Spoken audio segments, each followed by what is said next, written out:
On parlera dans ce petit cours d'abord sur le critère d'évolution spontanée.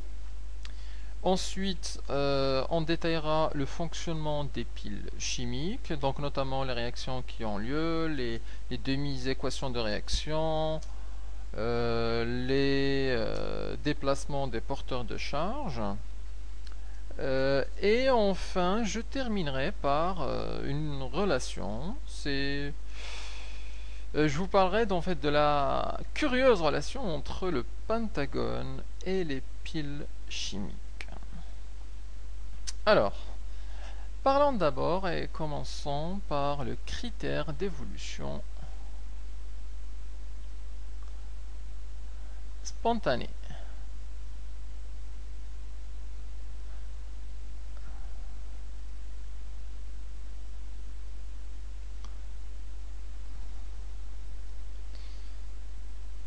Alors, c'est quoi ce super critère?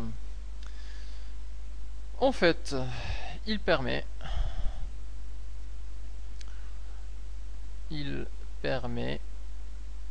de prédire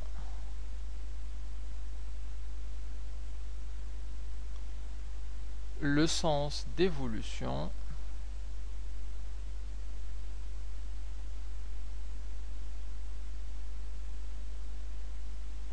spontanée, justement. Alors, l'évolution spontanée, donc l'évolution dite normale,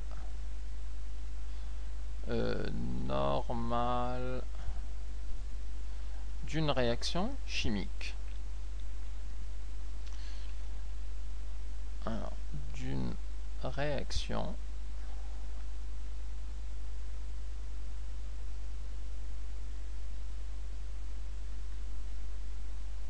chimique, et cela en comparant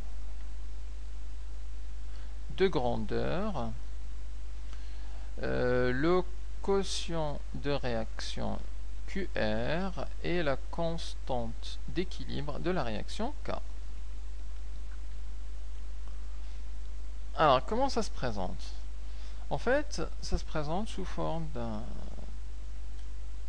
d'un axe où on met ici les QR, c'est-à-dire les valeurs du quotient de réaction. On sait que le quotient de réaction peut varier, mais que la constante K est fixe. La constante K dépend de la réaction considérée, mais pour chaque réaction, il y a une seule constante d'équilibre à condition de ne pas changer la température. Donc à température constante, une réaction fixée a une constante d'équilibre fixée. Par contre, son quotient de réaction, lui, il peut varier. Alors, on peut distinguer en fait trois parties. On peut distinguer un QR qui est inférieur à K, ou alors un QR supérieur à K, ou alors un QR égal à K. Alors, qu'est-ce qui se passe? Lorsque le QR est inférieur à K, le sens de réaction, c'est le sens direct.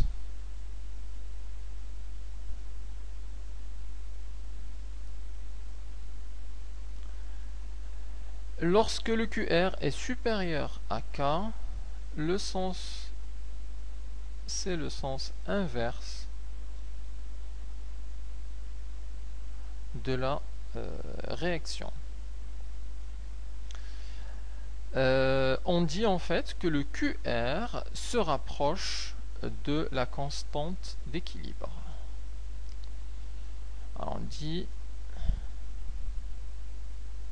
que spontanément,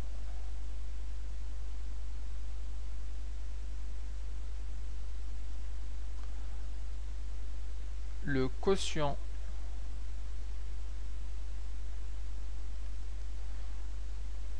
de réaction QR se rapproche Alors écrivons-le. Se rapproche de la constante d'équilibre.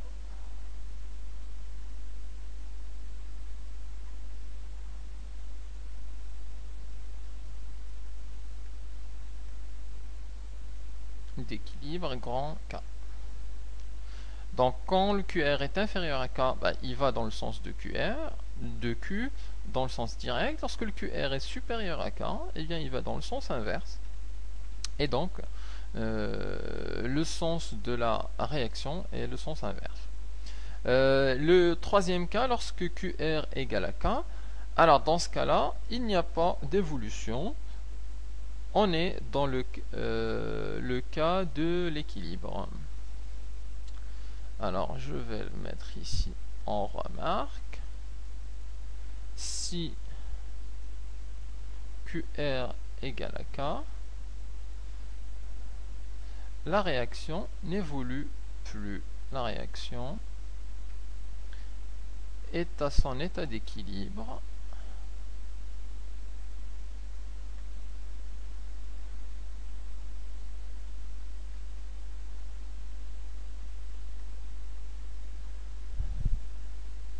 Et donc, elle n'évolue pas.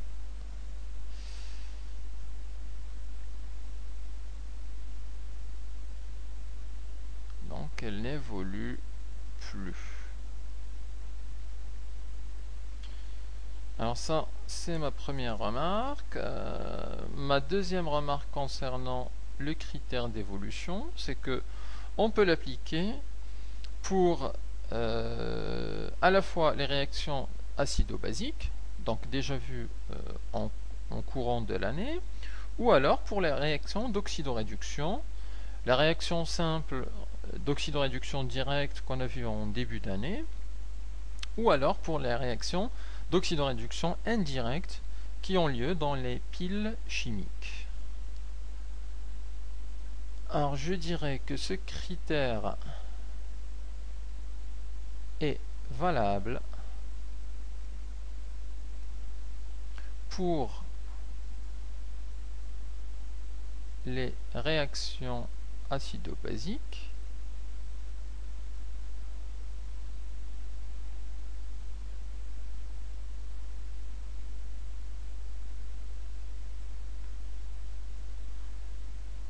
donc déjà vu,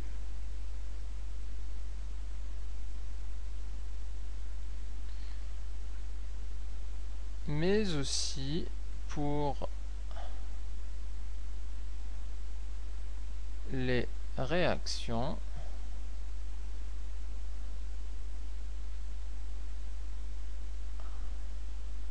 d'oxydoréduction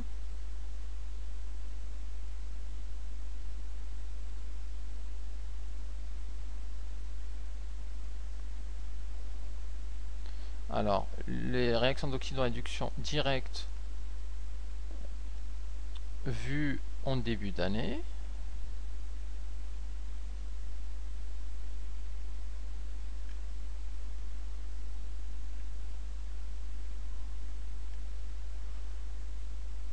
mais aussi pour les réactions indirectes dans les piles chimiques. Dans les piles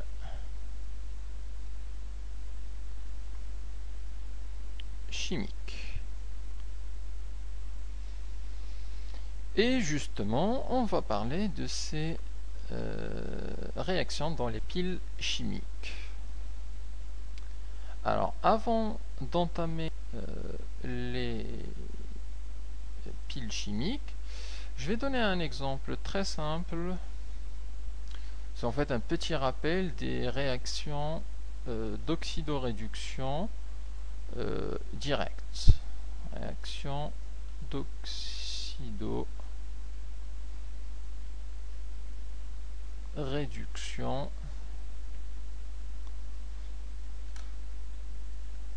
directe. Alors c'est un exemple assez simple que je vais prendre. Je vais prendre la réaction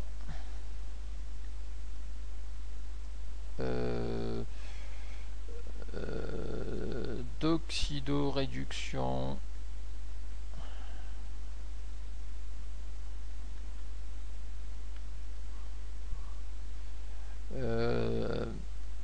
du magnésium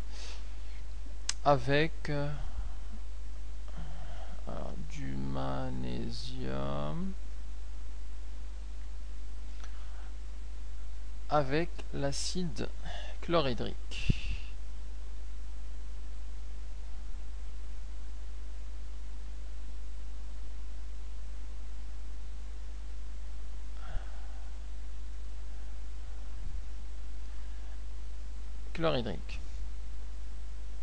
Alors, ça se passe comment? C'est une réaction assez simple où on a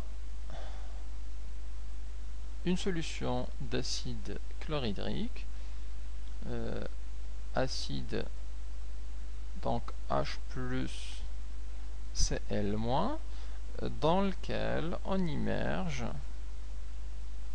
un petit bout de ferraille, un petit bout de magnésium, Mg.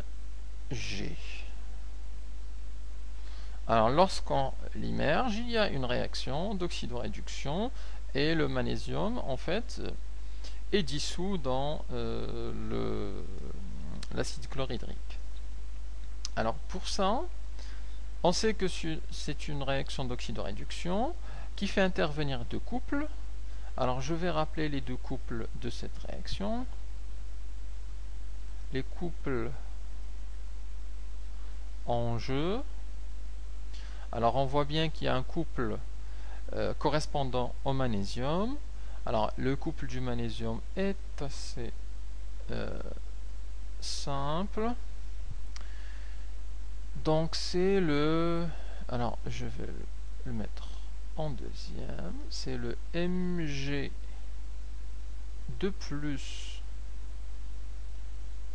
Mg. L'oxydant c'est le Mg2+, et le réducteur c'est le Mg.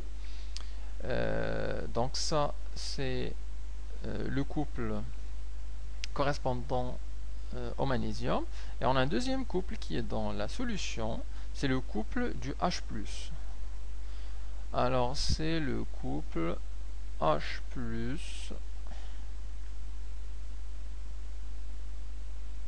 H2.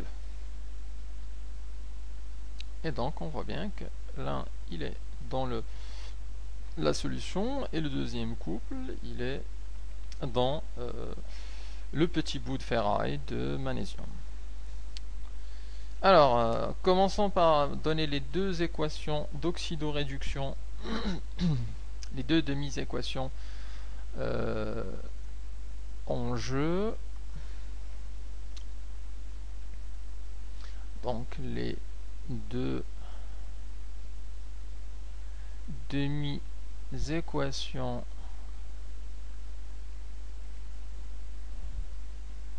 sont